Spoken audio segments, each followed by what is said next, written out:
L'Assemblée nationale française a infligé jeudi un cuisant revers à l'extrême droite en rejetant par 151 voix contre 114 la proposition de résolution réclamant l'abrogation de l'accord migratoire franco-algérien de 1968. Censé incarner la fermeté sur les questions d'immigration, ce texte porté par la droite dure s'est fracassé sur le refus de la majorité d'une partie de l'opposition de céder à cette approche radicale. Il est impensable de voter un texte défendu par une descendante de l'OAS, et applaudi par les héritiers des tortionnaires de l'Algérie, a notamment dénoncé la députée écologiste Sabrina Sebei pour expliquer son refus. Vous rejouez à l'infini la guerre d'Algérie.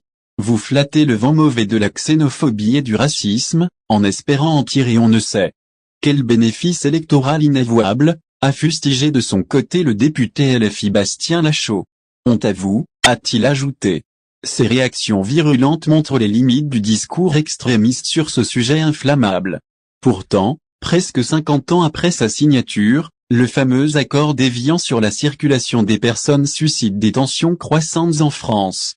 Toujours valable, il permet aux Algériens d'obtenir des visas plus facilement que d'autres étrangers et ouvre droit à certaines prestations sociales. Jugé trop avantageux, cet accord bilatéral s'est retrouvé au cœur des polémiques sur la politique migratoire depuis l'arrivée au pouvoir d'Emmanuel Macron. La volonté affichée d'Elisabeth Borne de le renégocier avait encore fait monter la pression ces dernières semaines, la droite voyant une occasion rêvée de durcir le ton sur l'immigration algérienne. Mais en rejetant frontalement cette proposition radicale, la représentation nationale a évité d'envoyer un signal négatif à l'Algérie. Car si une dénonciation unilatérale de l'accord est peu probable en pratique, elle aurait inévitablement fragilisé les liens complexes entre Paris et Alger.